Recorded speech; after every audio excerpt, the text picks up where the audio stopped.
65 years, the Manhattan Beach Open has been more than a tournament. She's the crown jewel of the South Bay, a shimmering stage at summer's end where legends are forged in the sand. The arena is sacred ground where you're not just playing for a trophy, but for a place in history. Here, legends aren't remembered for just one moment. They're measured by how many times they have conquered it. The Pier's immortal plaques await a champion, and it's time to crown one. Welcome to the AVP and the granddaddy of them all.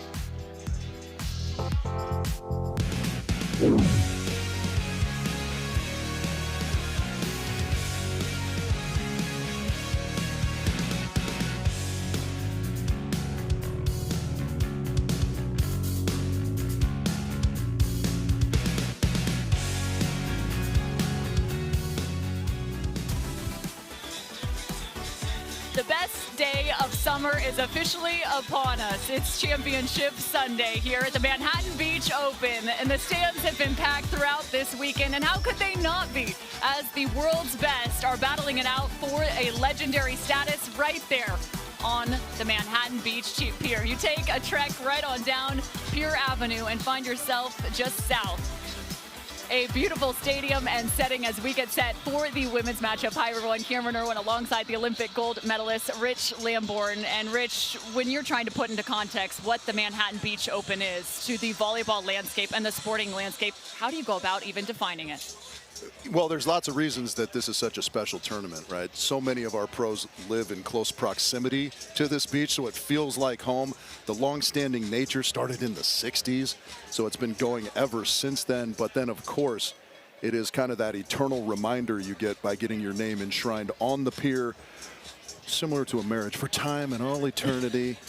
As people walk down the pier, they can look at your accomplishments, and so that's what makes it so special to all our athletes. And they truly do. We'll get a chance to see some of those champions who won even just last year on the sand to start off for our women's final. Let's take a look at just how this bracket has shaped up to this point. Team TKN, it's Brasher and Nuss, the #1 seed, facing off against the #2 seed. Two teams that have had rather steady paths into the championship. Neither of them finding themselves in the contenders bracket with clean victories today. What did you see of those semifinal matches from the 1 and 2 seeds? Well, we saw a lot of consistency. Having said that, Brasher and Nuss faced a little bit of a challenge from the young collegiate upstarts in Coakley and Pater. A tight first set, but then they really caught fire and closed that out strong. Cannon and Kraft were dominant from the get-go, and so both of those teams, as you mentioned, not dropping any matches in this tournament, looking extremely steady. It's going to be a battle to see who blinks first here in this final. We're going to start off with Therese Cannon and Meg Kraft. They're looking for their first major title alongside one another. Therese has been in this position once before, picking up Hermosa, but never has she found the Manhattan Beach title. This is just the second time for Meg Kraft to play for a title. It started back in Huntington Beach. How do you think she manages this type of moment? Well, the good news for her is those stats are kind of in the professional ranks, right? She had one of the more storied careers coming out of USC. All she did was win 4 straight national titles, and so that really is, winning is kind of a muscle, and it is fully developed in Megan Kraft. So she's going to continue to give herself opportunities as she's done today alongside Therese Cannon, and expect her to perform well. What's that saying? All I do is win, win, win. No matter what, Cam. Get a chance to see Therese Cannon coming out of the box. She stands at 6'3", 29 years of age, and she has kind of gone through a partner carousel, we'll call it, in the last 5 to 7 years of her career, but she feels like she's found a pretty steady home now in her second year alongside Meg Kraft out of Pittsford, New York. And this is one of the few teams on the women's side that actually stuck together from one season to the next. Yeah, good friends off the court, great pairing on the court, and they really have a fantastic vibe with one another. Talk about a challenge. Here are Taryn Brasher and Kristen Nuss, the #1 seed and the reigning champs here for the MBO, winning 33 of, get this, their last 36 matches in the AVP, 7th straight final for this duo. And they've got Drew Hamilton in their box, their longtime coach, but I don't even know how you go about trying to beat a team that is this defensive-minded. Well, one of the ways is you try and get off to a good start. Something we've seen from them in the past, and certainly we saw it in the AVP League regular season this year, is they had some trouble in first sets. A lot of their matches going to 3, so they almost always manage to come out on top, but it takes them a little while to get those gears going. If that's going to be the case, then you're Megan Therese, you have to capitalize. A look at Kristen Nuss, and again, you talked about that service pressure. Cannon and Kraft are able to dial that up. One of the best serving teams in the AVP, but Kristen Nuss, only 5'6", out of Louisiana. She's 27 years old. She was a little rocky to start in the semifinal earlier today, but man, did she improve in that second set. As we get set for this women's final, let's check in, though, with Therese Cannon on her thoughts about the Manhattan Beach Open. We describe the Manhattan Beach Open as the granddaddy of them all. Like, it has been, I think, probably one of the longest standing beach volleyball tournaments in history.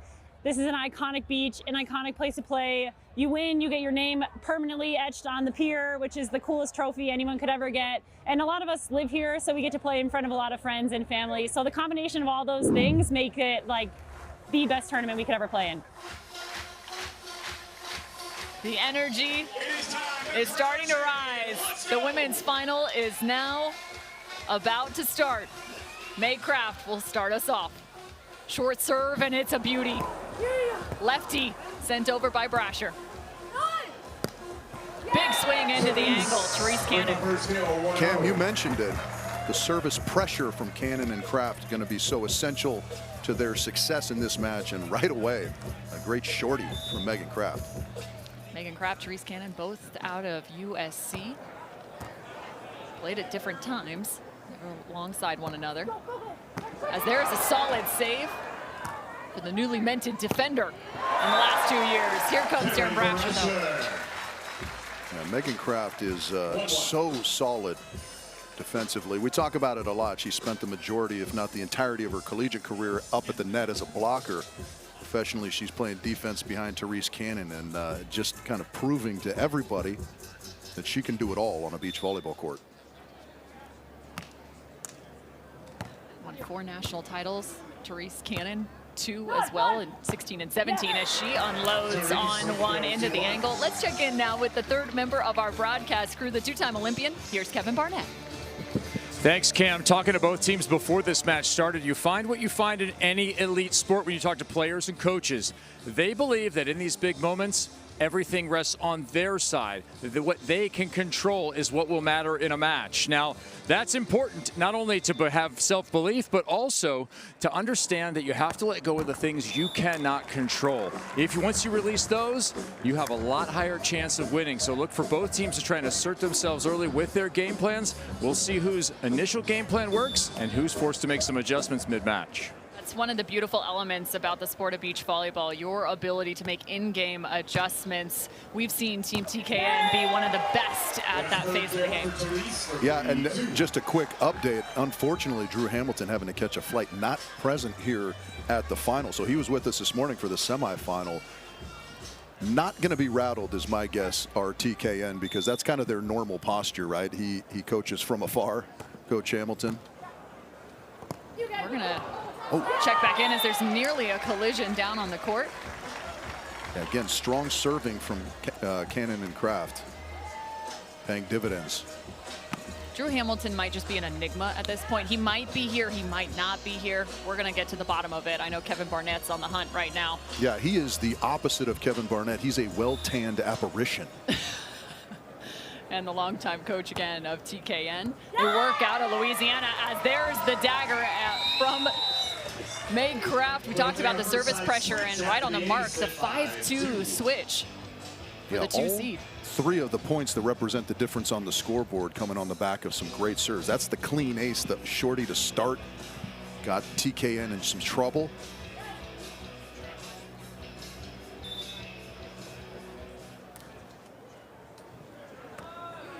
She worked the short serve to begin the match, this time with a little bit more depth.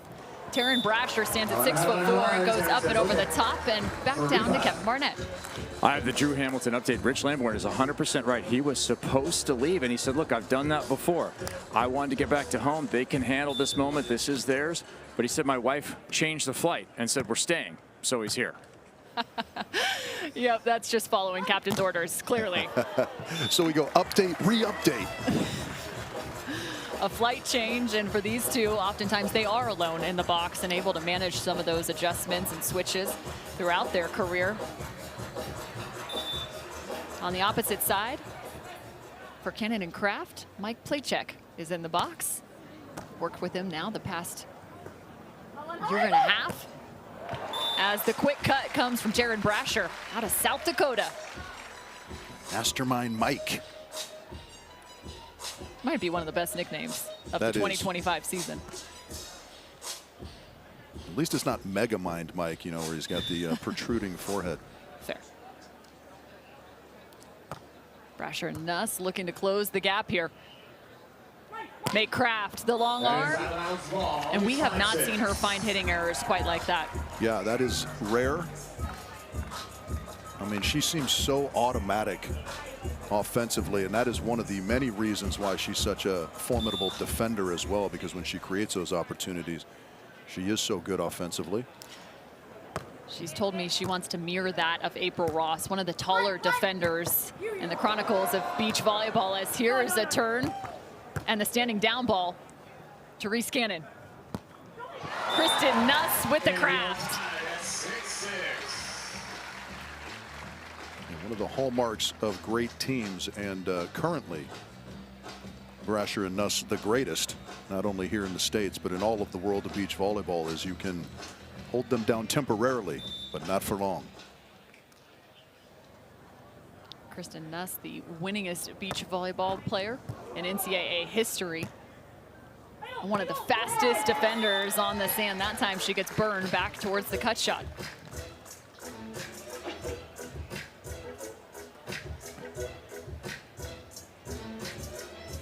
Hey, Kraft again playing for her very first title.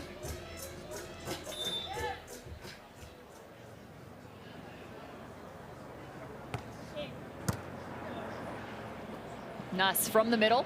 She likes to attack from that middle. Why is that?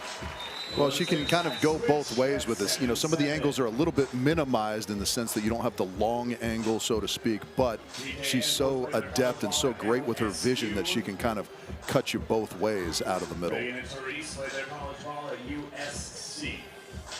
Both teams just managing here in the early stages of set one.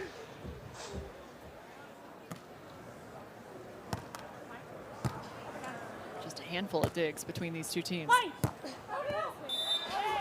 That time finding the back line. You kind of see May Kraft falling back on some of those attacks. Is that on purpose, or is that set location? That's set location, I would say. That ball just kind of tracking a little bit off the net. But Meg Kraft, 6'1" and wildly athletic, so she can kind of fall away and still find the range to keep that in the court. And that is always nice as a setter to have a hitter with a big window.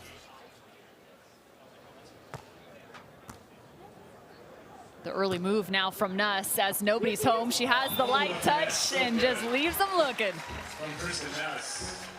Yeah, that seemed like it was advantage Kraft and Cannon there on the tough pass, but I mean, just the wizardry of Kristen Nuss, shot-making ability. It's crazy to think she really started to fall in love with this sport of volleyball just in her sophomore year of high school. The next thing you know, she becomes one of the best in the game just a few short years later. Yeah, that's a good reminder for young players out there, right? There's not this absolute checklist you need to hit. Go on your own timeline. You can be a late bloomer, a la Kristen Nuss, and still ascend to the highest heights of the sport. Yeah, that's when she really fell in love with the sport of beach volleyball at that point. She was the Gatorade Player of the Year back in Louisiana in 2016. Picked up 3 state titles. She had been playing on the indoor side previously, as had her partner, Brasher. She hadn't even found the beach game until she moved over from an indoor career collegiately to the beach at LSU. That first year, she said, was brutal. Yeah, I bet. I mean, to be fair to her, it is tough to find beaches in South Dakota. So not surprising it took her a little while. Yeah, she had played her college ball at Creighton, 4 seasons there, became an All-American, and then moved on to play her first year of beach volleyball at LSU back in 2019. She was a grad student Said all she did was, man, swing away at the ball as another service. Ace comes on the side of Cannon and Kraft. Yeah, that is an accomplishment and a testament to how well Cannon and Kraft are serving the ball, because ace is not easy to come by against somebody as steady as Kristen Nuss in reception. Can she follow it up with 2 consecutive?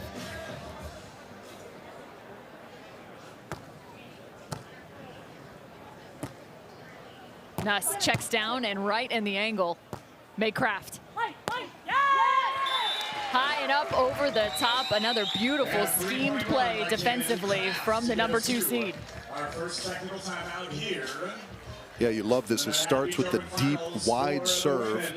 This is just kind of a look at the finish up over the top from Megan Kraft, but good discipline in their defensive scheme, as you mentioned, Cam, and it pays dividends there with the easy scoring opportunity. There you are, the matching slots. I like it. I see you. Well, the summer is not quite over yet, and it all comes down to this. Right in Chicago, as the AVP League will crown its champions. The top teams battle it out for beach volleyball glory. Don't miss a single serve, spike, or save. Catch the AVP League live from Chicago Saturday, August 30th at 4 p.m. Eastern, 1 p.m. Pacific on the CW. That's it. A fantastic view of the Manhattan Beach Pier. We add in stands just to accommodate that the numerous fans here in the South Bay as you look at the women's bracket. This is for the championships in Chicago in just 2 weeks' time. It will be a battle in the 4 and 5 seed as well as the 3 and 6 highlighted. You see Cannon and Kraft. They play for the LA launch. If you've been joining us for league play throughout this summer, facing off against Newberry and Urango, Brasher and Nuss picked up that number 1 spot, and more importantly, a bye, as they will face the winner of the 4v5 again on the shores of Oak Street Beach. Yeah, Cannon and Kraft have a little bit of a longer road, but we could very well see this same matchup in the championships in just 2 weeks' time in Chicago. Double axe handle for Nuss. Some distance on the set, and she is perfectly dialed. Yeah, I mean, her shot making ability is so fantastic, because again, that's kind of a set that is tracking away from the net, which can be death, especially if you're a smaller player, but she just finds her way out of it so adeptly.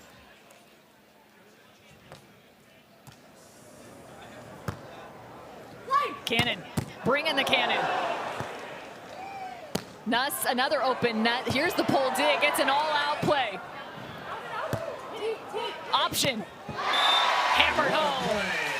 Now, I love that. You hear a little bit of communication. Taryn maybe indicating she thought that free ball was going to be out of bounds, but play the close ones. Kristen Nuss making the smart decision to play it.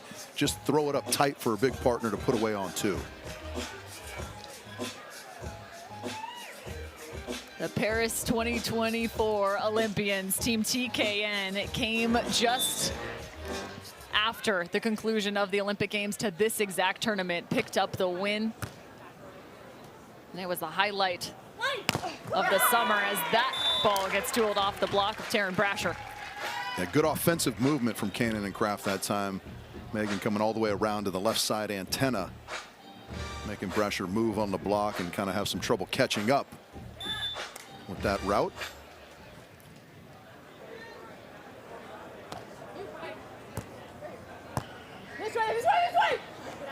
Brasher finds the high poke, but a little too much on it. Too much mustard on the dog, Cam. I'm a no mustard guy. Yeah. Ketchup and onions is about the extent of it. Find yourself a little beach treat out here. Brasher challenging serve her direction. Tough try there. She tried to come up with a miracle and can't do it. So they'll have to call a timeout, down 4 here in set number 1.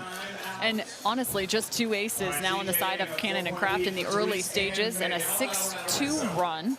But it feels as if you could feel that service pressure and its impact regardless of how many aces are currently on the stat sheet. Yeah, there's a lot of things that don't reflect on a stat sheet, right? Service pressure being one of them. Direct aces are great, but the amount of sustained pressure that you can apply to your opponent is maybe greater. And Meg and Therese are doing a wonderful job of keeping good, solid, consistent pressure on TKN right now. The crowd now learning the monster block, and probably perfect timing. We've only seen one thus far between these two teams. It came for Therese Cannon. But you got to think back to the journey for Team TKN from 2021, their first event in Atlanta. They went through the qualifier, picked up the win in astonishing fashion. No one could believe it as soon as they found themselves into that final. And they really went through some of those early stages of a beach volleyball career at the professional level that you might think. At one point sharing a room, they were even in the home of Drew Hamilton and his lovely wife.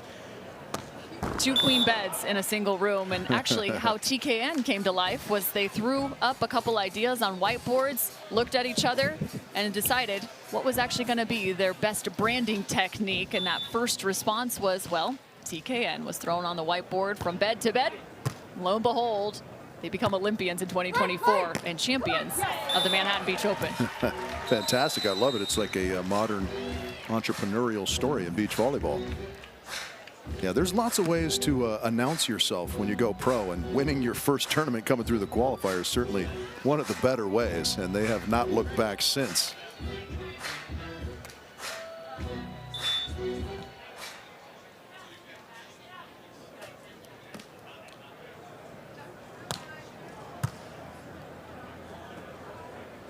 Cannon, the low load. We really haven't seen that many heavy driven balls in this matchup to this point. Why is that? Well, I mean, that's not Kristen Nuss's game so much. By no means. Yeah, so, you know, going back to your earlier question about why does she come out of the middle, those short shots to the sidelines from the middle are kind of her calling card of sorts. And they're so difficult to run down if you're a defender. Oh, my goodness. Speaking of running down, Nuss able to get a hand on that last one. They can't fully extend the rally, but the touch itself was impressive. They are going to have to start converting some of those chances, though, Cam, here, down 4.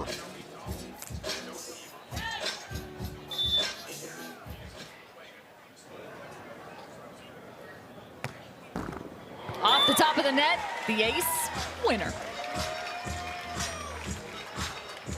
Yeah, that's kind of an accidental bonus, and Megan Therese will absolutely take it.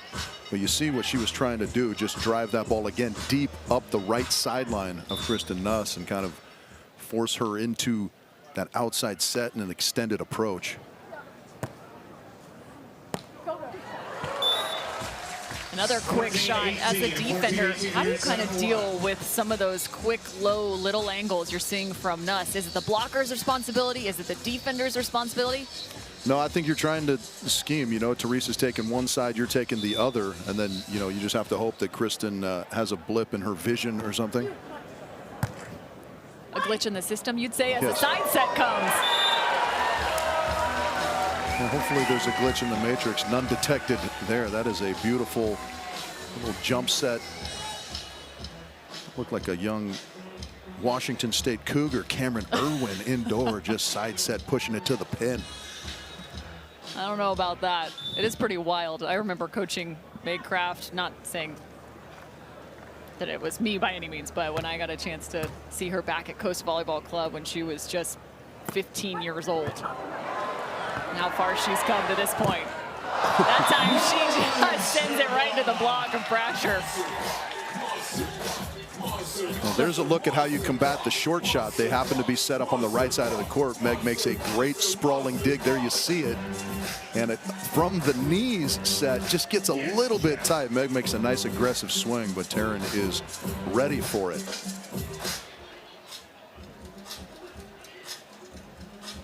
Is it a little too late here in set number 1 for Brasher and Nuss? Perfectly in system.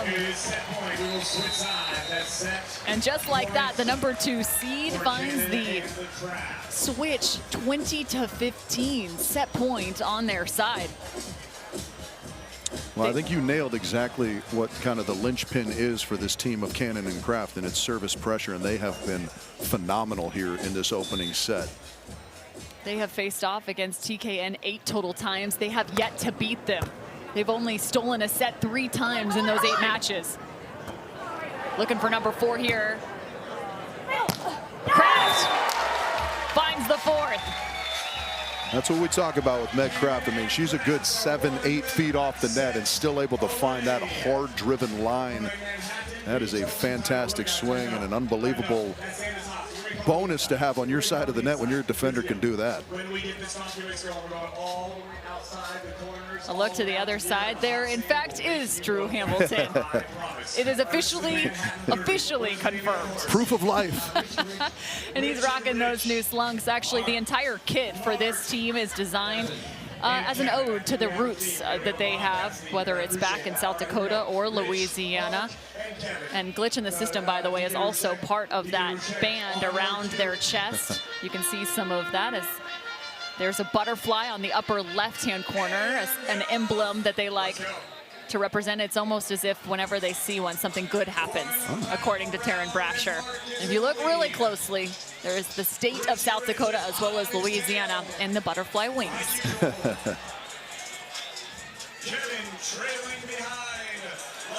On the other side, we get a chance to check in with Meg Kraft and just what it feels like to be in an environment like this on stadium court. Definitely excited. Got to play our semi in stadium, so kind of got the jitters out of playing in there.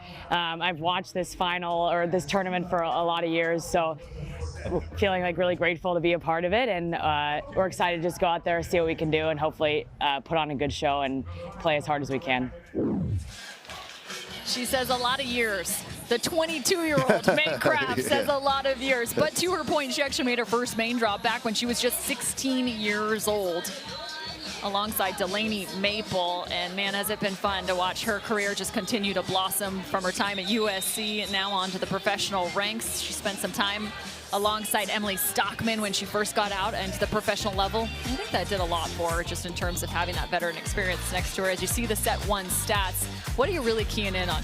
Well, I mean, look at that on the side of Cannon and Kraft. 565 against the top team in the world is an astonishing hitting efficiency. But then if we go all the way to the bottom, 3 aces versus only 2 errors. Anytime you're out kicking your errors with your aces, you know you are doing something special from the service line, and certainly they did there in the first set. That hitting efficiency so important in terms of identifying how well your offense is functioning. As that sent right back to the sideline for Brasher. You take the number of kills as a team minus the errors divided by the attempts, and again, that's how you find that hitting efficiency. Throughout league play, we'd say 500 is about where the top teams are residing. But in the deep sand of Manhattan Beach, that number might be a little varied. Yeah, it can be varied, and again, it's a little bit comparative in the sense that 400 is not a bad number on the side of Brasher Nuss, but when you're being outkicked by 165 points on the other side of the net, that's where the trouble comes in. If you're at 400 and your opponent's at 250, you're doing great. Yeah, differential is the biggest identifier there as the ball is wide.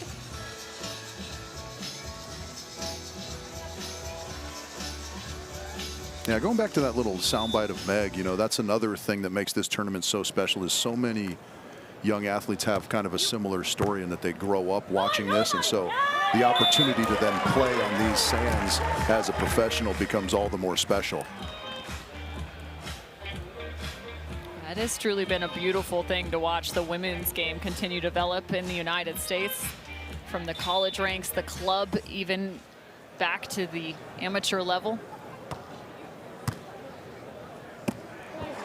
Another big swing, and then there's the other side of the coin. When you take a look at both of these blockers, neither of them actually coming from a ton of beach experience, both having significant indoor careers before making the switch. Therese Cannon having played indoor at Georgetown before transferring to USC. There's the heavy arm and an unbelievable read. Is she over the net? In fact, she says I don't think that's an was. over the net call. I think that's an open hand contact, because she kind of redirected that as if it were a block. Let's have a look. Yeah, Great and I dig. think the change here from Renee. Yeah, you see she kind of takes both hands and redirects that to her left side. Not a clean play. You can do that if the ball's coming from the other side of the net towards you and you're the blocker.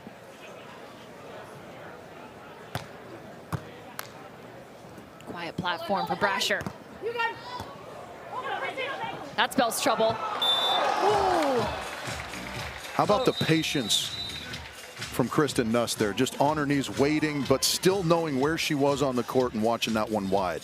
Oh, man, I love it. We were taking two different approaches. I'm going, man, that's a risky play to not play that. You're saying, look at how beautiful the patience is. Well, I mean, she's right there. She decides to not play it. You're absolutely right, Cam. It is very risky, but, you know, somebody who's as kind of locked in defensively as Kristen Nuss always seems to be, you have to kind of give her the nod for knowing rather than guessing. Where some measure in feet, she measures in centimeters. I'm a nanometers guy. Oh boy, look at that foul. Look at Megan. There's one clear measurement on that one. Inbounds. Inbounds. Point to Cannon and Kraft. Yeah, that's one way to confound a defense, is kind of knock it over a little bit earlier than they're expecting. Whether it was intentional or otherwise.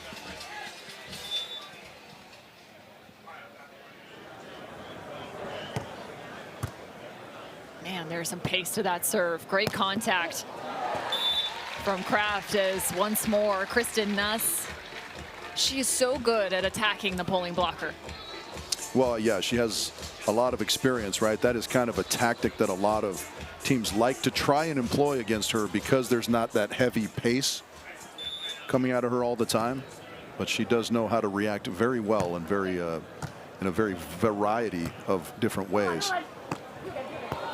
Joust up at the net. Nuss tracks it all the way up. And there's the first heavy swing we've seen from Brasher. Yeah. On the other hand, the wide open net for the 6'4" Taryn Brasher will lead to that more often than not. We want more of those. That's just fun to watch. Cam loves a banger.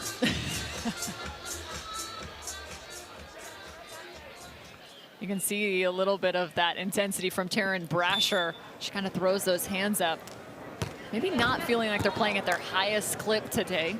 As they dropped that first set in not only this match, but also the nearly dropped the first set in the semifinal. Was close. It was very close. Yeah, it took them a while to combat the energy and kind of the efficiency of Coakley and Pater, who were fantastic, finishing third in this tournament. Tough ball to the left shoulder of Brasher. Big two steps as she just puts a little extra pace on that side out.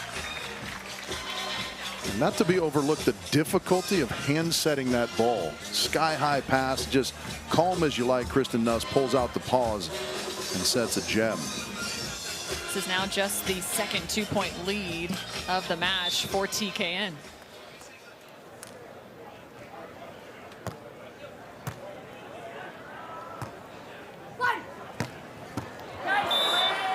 From the exterior, that's Therese Cannon. Why might she be the serving target on the side-out game versus Meg Kraft? They're both bigs. Is it a better matchup? Is it a hope for an error? I think, yeah, if I'm being hypercritical, sometimes there can be some shakier service reception coming from that side of the court. When both ladies are dialed, there's pick your no poison. advantage. Yeah. Exactly. It's the case on the other side of the net right now. Extended rally. Here comes Nuss. She checks to the corner. The no-look winner. Yeah, I love the control on every contact from Kristen Nuss. Free ball's never taken for granted. She's putting that up high and in her partner's hands. So not only does she have an option if she wants it, but she can hand set that ball beautifully, keep her partner in rhythm, and come up with the great put away to the deep line corner. Kristen Nuss now 8 of 14, just one hitting error at 500.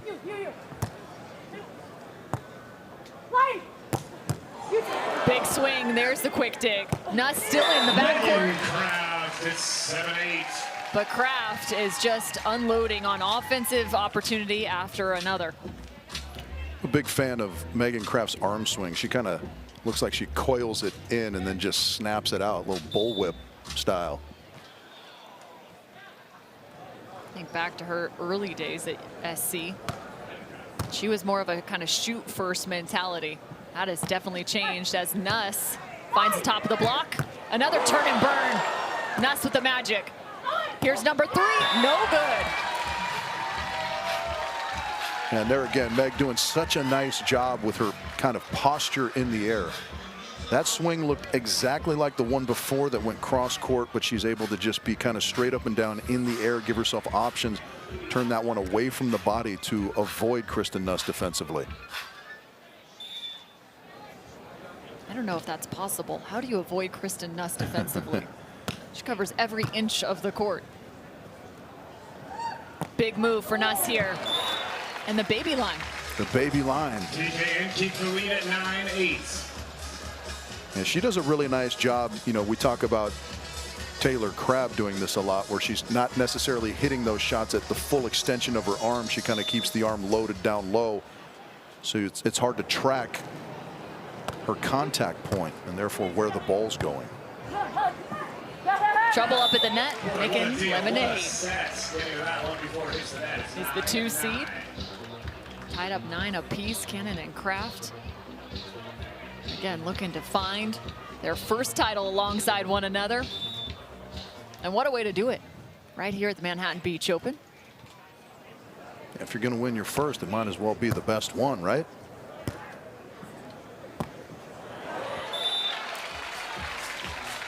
Brasher and Nuss looking to go back-to-back. Some of the greatest to ever play the sport were able to go back-to-back. Of course, that of Carrie Walsh and Misty May here in Manhattan Beach.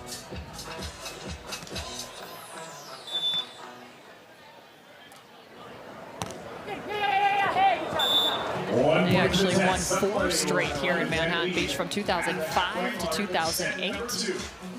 Brittany Kochever and Emily Day won in 2016 and 17.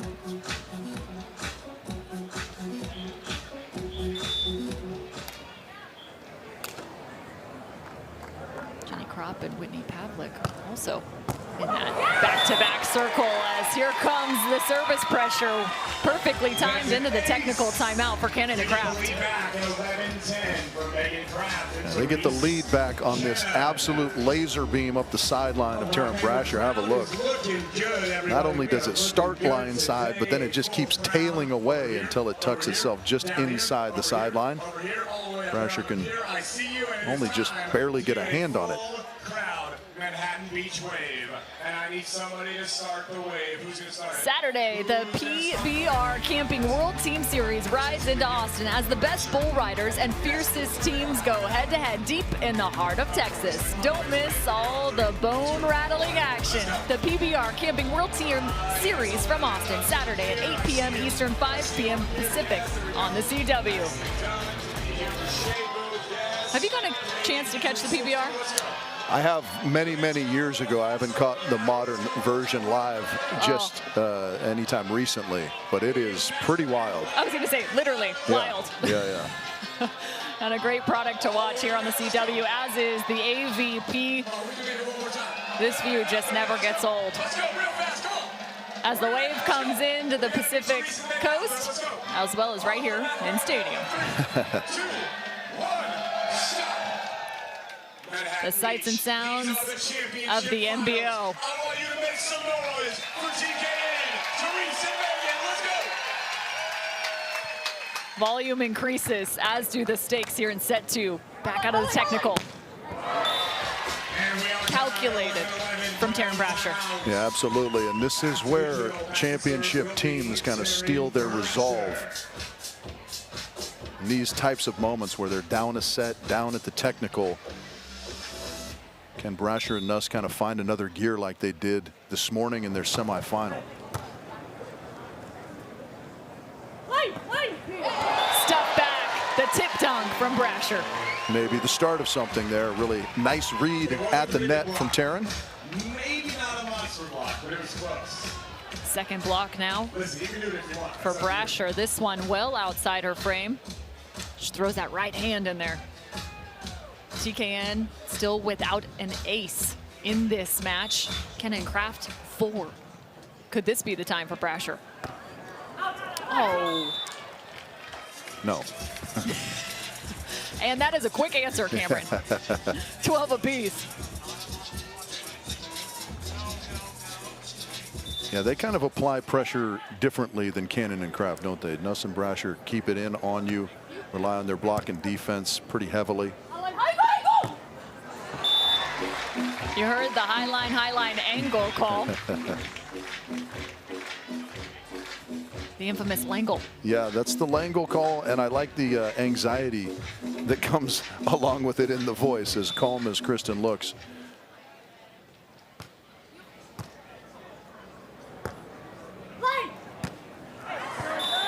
Cannon, again, being as efficient as ever.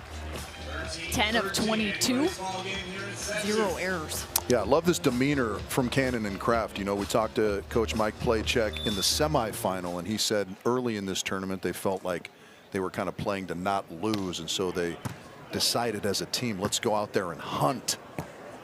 Hunting right that ball down. As a net violation comes on Kristen Nuss on the attack. Yeah, it was a tight set. She did well to get that up and over not only the block, but the defender and Megan Kraft deep in the court, but the follow through dragged her into the net.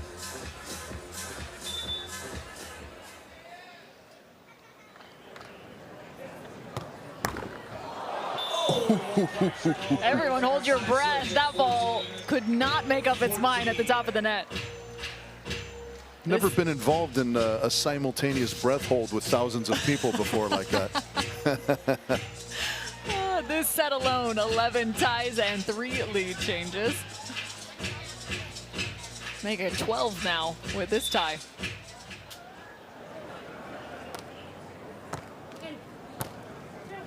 Nice platform. Cannon pulls back the lever and lets it go right back to the cross court.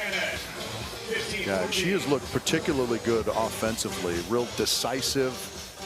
There's no kind of tentativeness in her game, which at times can kind of creep its way in here and there. She is doing very well. I would mirror that sentiment. I think at times, you know, you look to her and think, oh, is that platform going to be steady as another ace comes the direction of Cannon and Kraft? And I think that's one area for Therese Cannon where she truly has improved in 2025. And it was a point of emphasis heading into this season, just shoring up that serve, receive, and passing as there goes another ace. That's number 3 for May Kraft alone, and 5 now as a team. Yeah, what a time for it. Stretching a 2-point lead here late in the second after taking the first.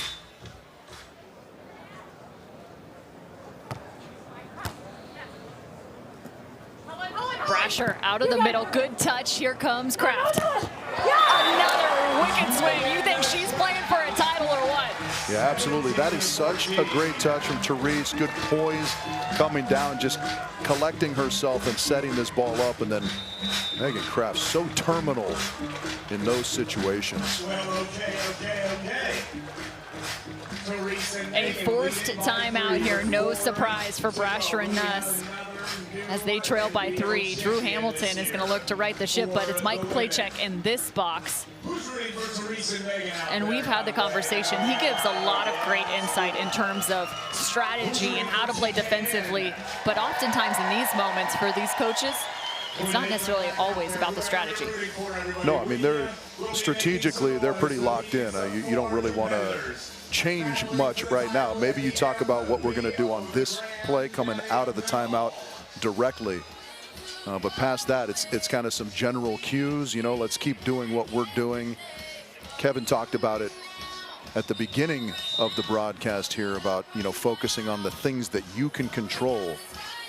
The major thing in that category is your serve. And Cannon and Kraft are controlling their serving beautifully in this match, continuing to do so in this second set. And that has kind of been what's started off and contributed the most heavily to their success thus far in this match. Let's go, Therese, Megan, Karen, and Kristen right now. It's go time now for Brasher and Nuss, down by 3. That's a tough ball to have to fend off. Unreal save. May Kraft, can she? It's all out effort, but that's exactly what you need right now for Brasher and Nuss to make a move here in set 2. It is hard to know where to start with that play. The little short line from a compromised position, from a short middle, excuse me, from Kristen Nuss was fantastic. For Meg to even get arms underneath that was equally as astounding. It doesn't go their way, and a critical side out for Brasher Nuss.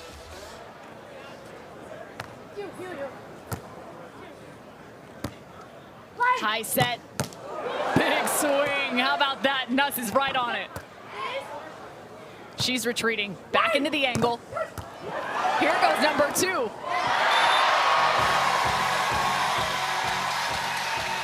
Live it up, Manhattan Beach. This is women's volleyball at its best. It certainly is, and that's going to induce a timeout. But I mean, there is no situation, no scenario that Brasher Nuss haven't seen at this stage of their career, and certainly none that they are going to shy away from. Those 2 defensive touches from Kristen Nuss were just absolutely phenomenal. She is just remarkable. They called that timeout at 14-17, come back out, score back-to-back points, and all of a sudden the second set is a different beast. And this match has completely changed its complexion. Absolutely, and think about the play that preceded it, where Kristen came up with that little baby shot off the top of the tape that went in their favor. Those little breaks, you know, tend to even out. When you win matches, you think they all go your way. When you lose matches, sometimes you think they all win against you. They tend to be fairly balanced. It's just a matter of how you take advantage of the breaks that do go your way. And right now, Taryn and Kristen taking advantage of some good breaks here the last couple points.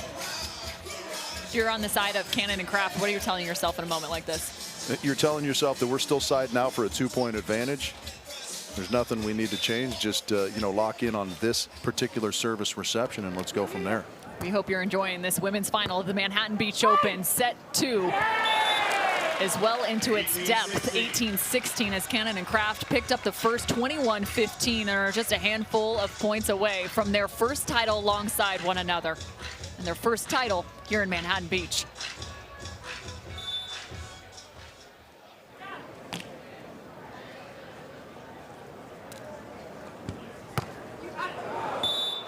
I think there's some energy on that one. Yeah, that's a little adrenaline, perhaps. Yeah, but again, I like the aggression out of Therese Cannon. You know, think about that last side out. She had to go in and retrieve that short serve, still came back with a good aggressive approach, opens up that crisp line shot for herself. So she has a little extra energy on a serve here and there, so be it. And to her credit, 2 aces on those 4 service errors as Nuss again comes up with just another outstanding defensive turn. Couple things to note on that play. Not only the control of the contact, Kristen Nuss in the right spot, but digs it right on her partner's head. And then that allows them to run that quick tempo in transition so that Therese can't fully retreat. The defense can't get set on the side of Cannon and Kraft.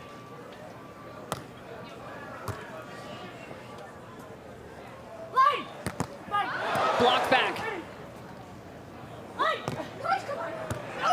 Nuss says open net, except for it's Cannon in the backcourt.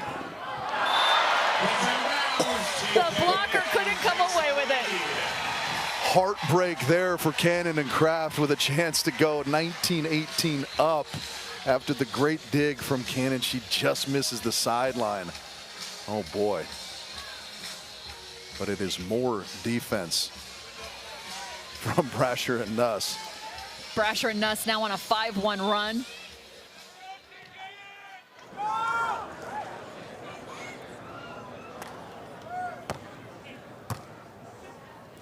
Perfect pass. Cannon. Late low block in front of her. Nuss with a chance to tie. Not so fast, or is it good? That hit the sand again. Yeah, that quick tempo in transition, especially when that first ball is so well controlled by Kristen Nuss, just doesn't allow Meg Kraft to kind of get the jump. You can see she's almost still backing up into her defensive starting position and then can't quite close all the way on that short cutty. How do you become great?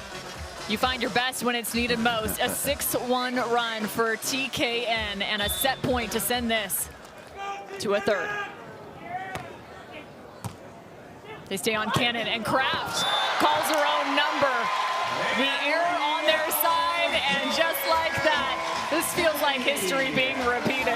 Brasher and Nuss, the slow start, fine set two, and they may find their best volleyball here in the third.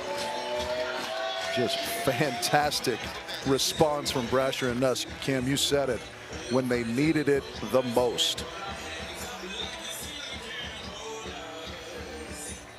A remarkable effort from Brasher and Nuss in set number 2.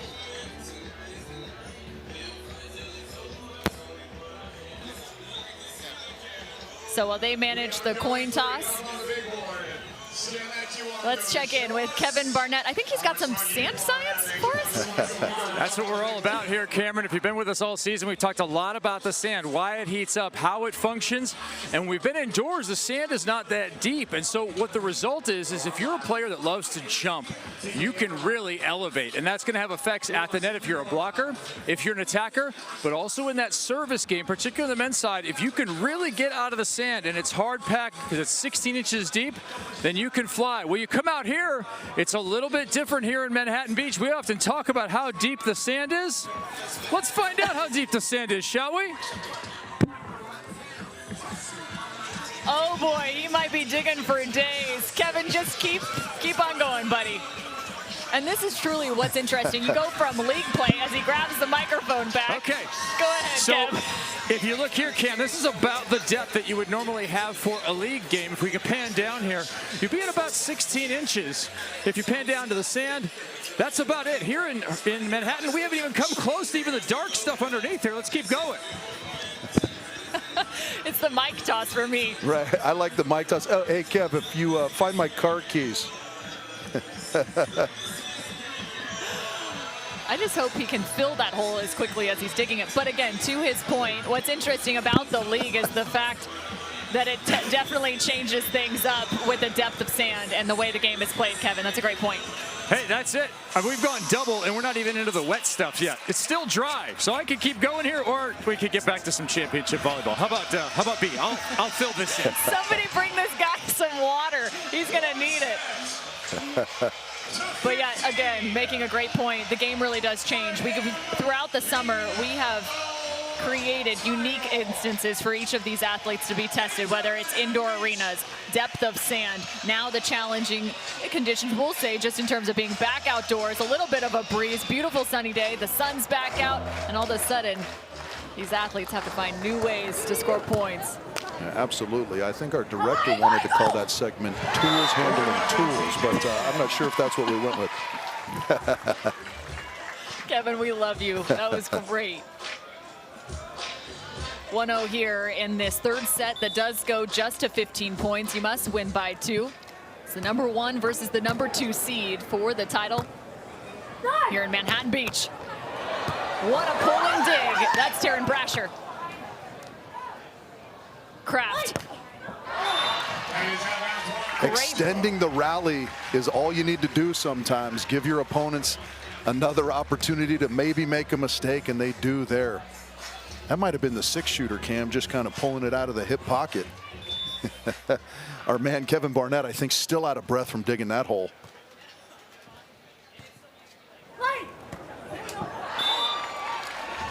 Another hitting error on the side of Cannon and Kraft. It feels like the defensive alignment for Brasher and Nuss is on point here. Yeah,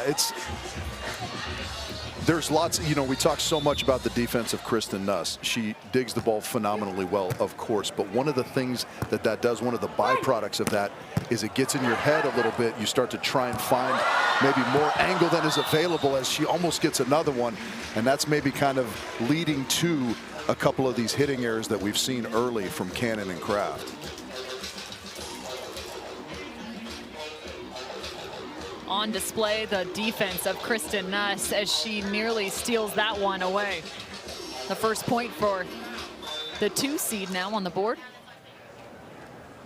This year in third sets, Brasher and Nuss are 7-1, Cannon and Kraft 5-2. Yeah, no surprise that both of these teams, as the 1 and 2 seeds, are solid when matches go the distance. But obviously something's got to give here, and a good start in this third for Brasher and Nuss.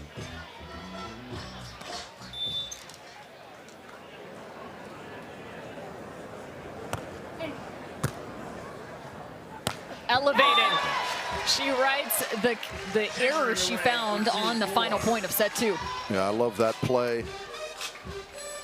You don't really expect that much from the right sider coming in and whapping that ball on 2, but Meg, such a physical and gifted offensive player.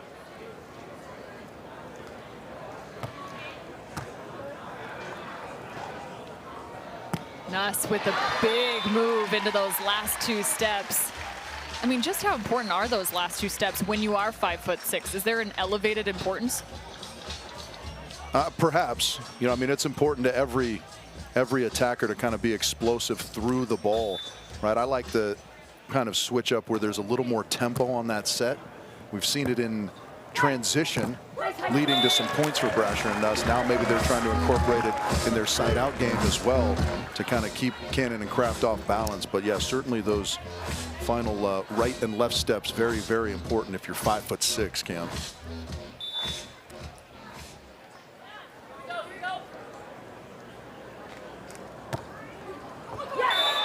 And right back to how they sealed set number 1. Another ace for Cannon and Kraft. This is like a good heavyweight fight here, right? No backing down from either side. Both teams leaning on what they do well, and serving is something in that category for Cannon and Kraft.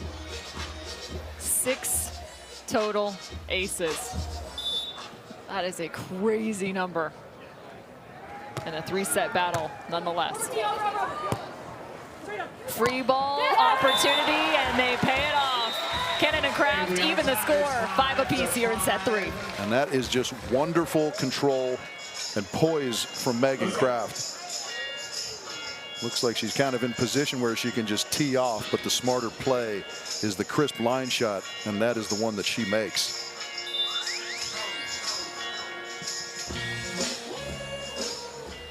The onshore breeze getting redirected as there's number 7. Call that one an ace. Yeah, unbelievable. Starting down 4-1. How are you going to respond is always the question. And how about this response, now taking the lead back from Brasher and Nuss, Cannon and Kraft.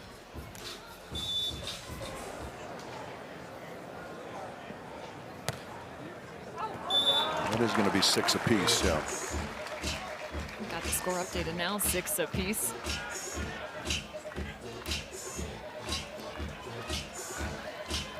Breeze blowing in, Stands blocking it just a bit.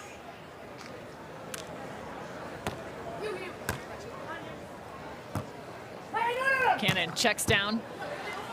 Doesn't see Nuss on the sand. Who finds her own rebuttal. Yeah, again, we talk a lot about what Brasher and Nuss do in transition. They kind of speed up the tempo, but another great thing that they do is Kristen kind of digs the ball to her partner and then kind of charges in and meets her where the ball goes. So there doesn't have to be a great distance, and then those transition opportunities happen in a hurry. Cannon lets that ball fall just to her left shoulder. 7 apiece, and what will this one come down to?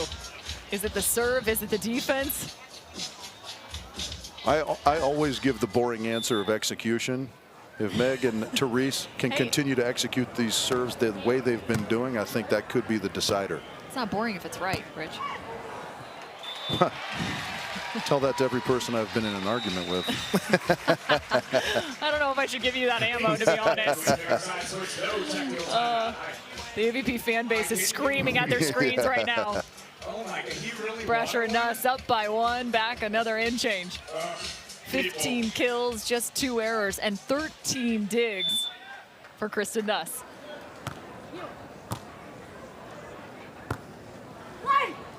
Nice set. Yeah, I think we would maybe add into that mix to answer your earlier question about what it's going to come down to here is the team that makes fewer mistakes. As kind of vanilla as that answer is as well, very, very oftentimes the case, the deciding factor. Speaking of errors, there's one on the service stat line for Cannon and Kraft. And to your point again, Brasher and Nuss do not have a single hitting error in this set 3. Nuss 3 of 4 now, as well as Brasher being 1 of 2 at the 9-8 mark. Ball extended out to the left. That's the left hand of Cannon. She puts him high in the air and can't find the block. Once more, Nuss finds a shot over the top. Yeah, that's that execution piece, right? That ball just gets a little bit wide and Therese has to go to the offhand just to try and keep it in play. Nuss easily ready for that one. Another good transition set and put away for Brasher and Nuss. Not surprised to take a timeout here for Cannon and Kraft after the 5-2 run for Brasher and Nuss. And they're looking to go back-to-back here in Manhattan Beach. I mean, we talk about winning a title here is one thing, but to be able to do it consecutive years feels like something else. And honestly, just even still at the early stages of each of these teams' careers. Yeah, absolutely. When you can start to string together victories, I mean, it's even better. I remember you talked about Britt Hochevar and M. Day winning in 16 and 17 consecutively. She used to boast at the time that she'd bring first dates accidentally to the pier. Oh my goodness, what's this? Is that my name on the plaque? And you start stringing them together, it might be your whole nighttime walk up the pier. That is anything but a subtle flex. Yeah. Oh, I love it though. You can see all the fans standing on where those plaques are laid out along the length of the Manhattan Beach Pier. The Strand just adjacent. Everyone enjoying the sunshine on this fantastic August weekend at Summer's End. The AVP will roll on in just 2 weeks' time as the AVP League Championships will be found in Chicago. Big swing on a perfect pass. Yeah, I love that. It is absolutely by design. You can see Therese giving a little height and a little extra push to that reception. And Meg is ready for it. Just that beautiful approach to give herself all the options. Still to come, the men's final at the conclusion of the women's. Dahlhauser, Crab, Buttinger, and Evans will be on the sand. As another ace. This is an absolute serving clinic. Yeah, that's maybe the result of what you were talking about a little bit earlier. A lot of our league matches taking place indoor where the elements weren't a factor. The grandstands block out a lot of the breeze, but what happens is it kind of creates this swirling wind on stadium court, a little bit hard to track. And sometimes that can play games with your mind. It was 8-10, now 10-10. It's 2 straight points and another tough ball. Set tight and over. Another slam dunk up at the net. Cannon and Kraft find the lead. In set number 2, when Brasher and Nuss were down, we talked about one of the hallmarks of a championship team being performing when you need it to. Right now, we are seeing that from Cannon and Kraft. Could this be the push that sends them to the Manhattan Beach Open Championship? This is just the second time Meg Kraft has played for a title. She has yet to pick one up in the AVP. Strong response from Brasher. Good calming response indeed. The quiet platform. A little bit of composure from the reigning champions.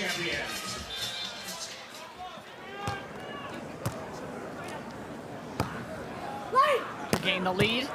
Cannon's dug. Nuss has been quiet until now. It is really impossible to verbalize the level of difficulty that is being made to look easy by Kristen Nuss. Digging that ball kind of high outside her shoulder with a nice soft arc. And look, it just lands on Taryn Brasher's head, essentially. She just turns around and it just falls on her platform for the bump set and transition. It is astonishing, the control of Kristen Nuss.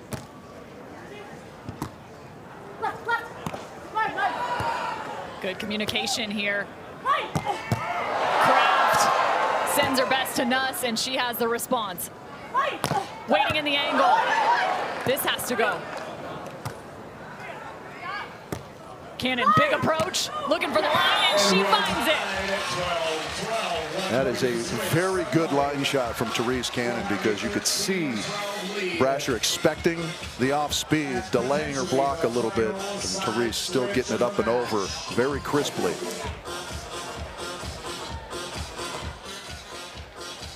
Eight AVP titles for Brasher and Nuss, dating back to 2021 in Atlanta.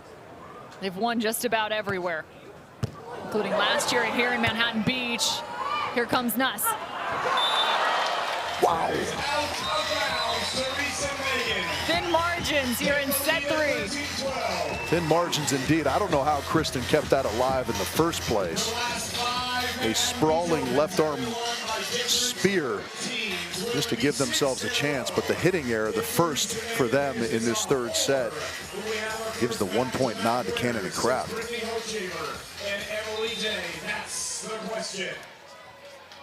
Your heart is racing. Your blood is pumping if you're on the sand right now. Kraft tries to find 2 steps. 13 all. Yeah, great discipline, and you see a really, really good attempt at that ball from Megan Kraft. I mean, she put the afterburners on, but that was a well-placed shot from Nuss. Race to 2, Cam. Man, what else could you ask for?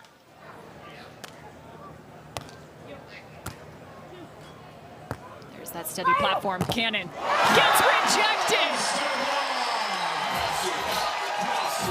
The first block in set number 3 for Taryn Brasher, and just the second block in this match for TKN. Sets up championship point. Unbelievable timing there. For back-to-back MBO titles, Taryn Brasher with the serve.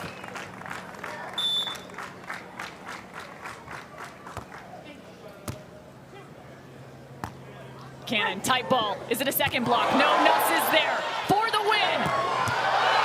Nuss up back, she's got it. Back-to-back Manhattan Beach champions, Taryn Brasher and Kristen Nuss. What a performance from both teams. That's one of those ones you hate to see anybody lose almost, but getting all the way to 13 apiece. And then that championship gene kicks in for Brasher and Nuss. They come up with back-to-back plays to close it out.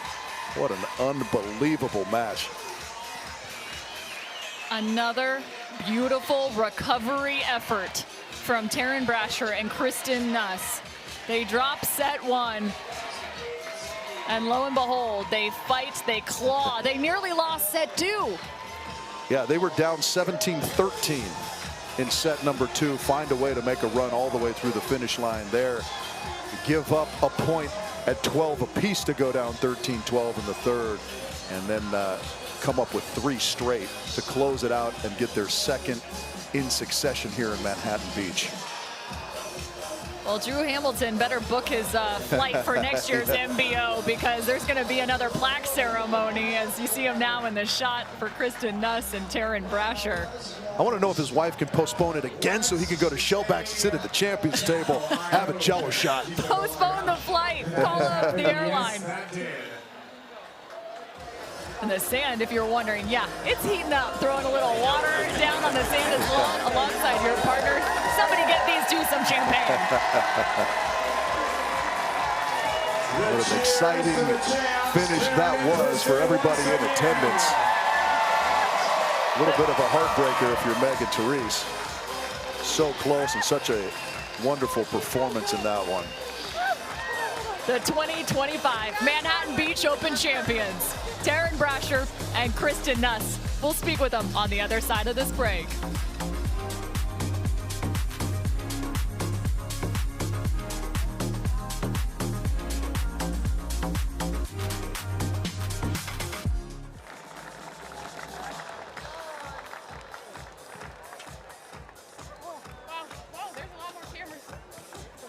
To do something? I think they're going to want you over there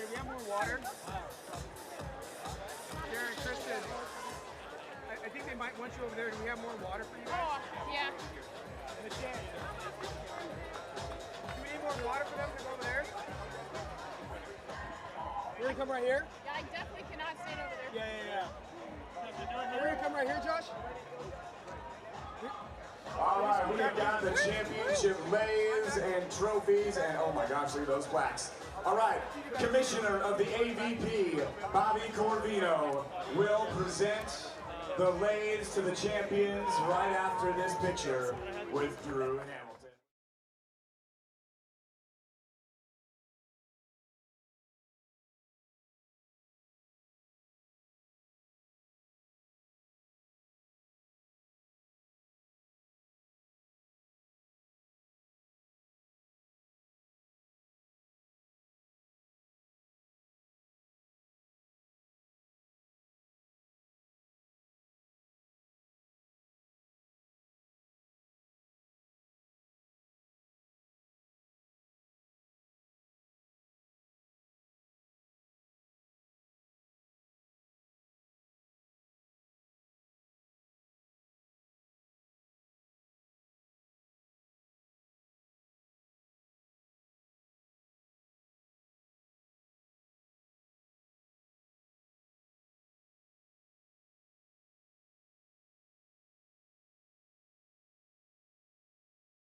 AVP and the Manhattan Beach Open is brought to you by Wilson, the official ball of the AVP. By Sun Cruiser Vodka Iced Tea. Let the good times cruise. And by StubHub, the official ticketing partner of the AVP. For the first time since 2016 and 17, we have a back-to-back winner on the women's side. It was M. Day and Brittany Hochevar back in those years. This time, it's Taryn Brasher and Kristen Nuss. They pick up the 2025 MBO title and now standing courtside with Kevin Barnett. Okay. Here with our winners, Taryn and Kristen, congratulations back-to-back this year. What was different in the energy of being defending champions? Oh my goodness, I mean, there's every single time you come to this event, you know, every single person is coming out, they want their name on the pier. So the energy, every single match, down to the very first one, Friday, early morning, everyone's gonna be fighting. So we knew we had to come out with some energy for sure. The other side continues to get better, perhaps a budding rivalry between you guys. What have they demanded from you? Beach volleyball has exploded. It is so cool to see what adding it to the NCAA has really done for the sport, and it's just growing and people are getting better and better, which just makes everybody else get better. And again, Megan and Therese, absolutely fantastic. So happy they're on our four-man team. Thank you. This game has been going through an evolution for sure, and you guys have as well. Since bursting onto the scene in Atlanta, coming out to the pro ranks, how have you guys changed? Oh my goodness, I think it's just experience the more and more you play at this level. I mean, American beach volleyball is just absolutely unreal. So again, like I said, every single team that you compete against is top level. Who helped you get here? Where's Drew? Absolutely everybody, and we've had such an amazing support team, group, family. Kristen, Drew, thank you. Yeah, unbelievable. Is Mom going to be happy now? Mom may be happy. She'll be happy. I love you, Mom. We wouldn't be here without you. Can we give her the microphone? Congratulations, two-time champs, Taryn and Kristen. A look into the stands, and yes, one of the biggest supporters of Team TKN, of course, Kristen Nuss. Her family has been superb as they pick up the back-to-back championships. Yeah, now Mama Nuss can walk around, you know, and say, there's our boy Drew. Got in there for the photo. Mama Nuss can tell everyone, hey, did you see my daughter? She was amazing, rather than like in Austin telling everyone the opposite, and certainly they were amazing. this afternoon. We've got the men's final coming up next here on the CW. Get a chance to see the legend out on the sand, Phil Dahlhauser, in his final year with the AVP. He'll play alongside Trevor Kraft against Chase Budinger and Miles Evans. We'll break all that down as we get into it. But yesterday, we got a chance to see the conclusion of one of the icons of the sport here in the South Bay, Tri Bourne, who picked up 2 titles here in Manhattan Beach alongside Trevor Kraft. And a look back to some of those wins. I mean, just an outstanding career. He had battled and had to take time away from the court, having to battle against an autoimmune disease. He comes back and finds 7 titles after taking an entire year off.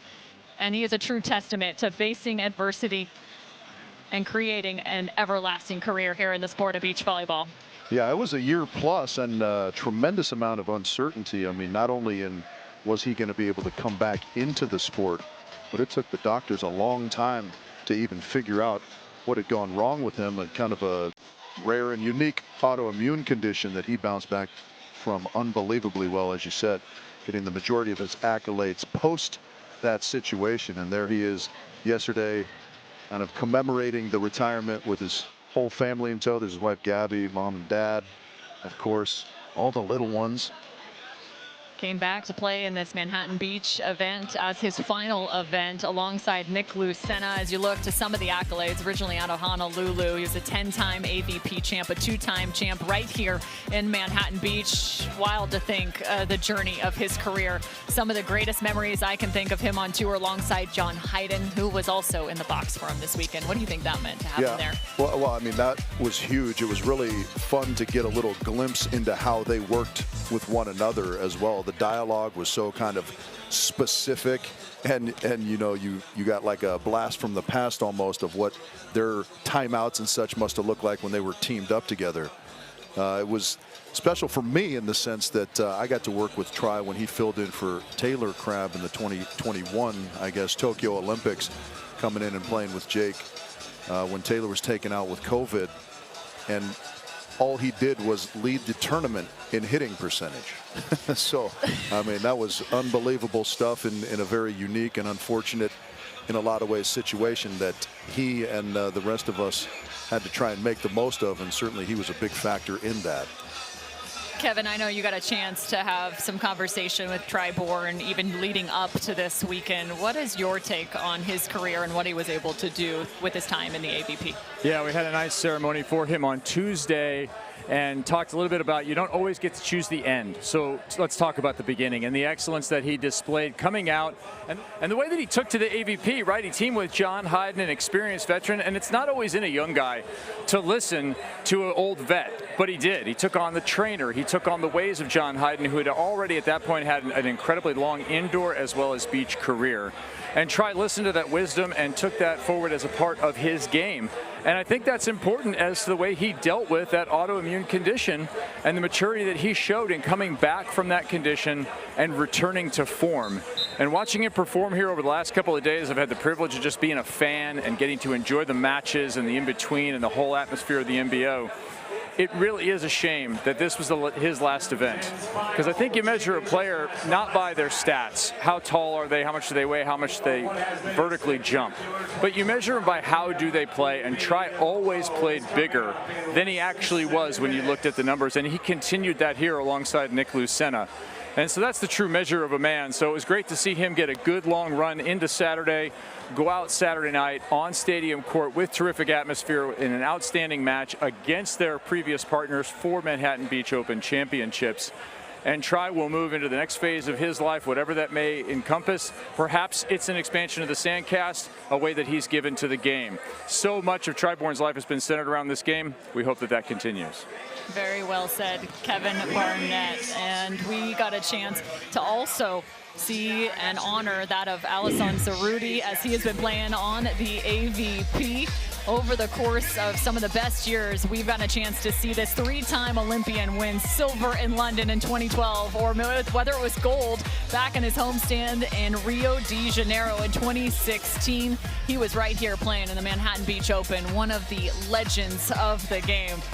Yeah, we got to see him domestically the last 3 years here on the AVP. You know, some of our American fans may be a little less well-versed in the exploits of the mammoth, the big man there from Brazil, but he is one of the all-time greats in the entirety of the sport. As you take a look, they're gold and silver, as you mentioned, Cam, in his 3 trips to the Olympic Games.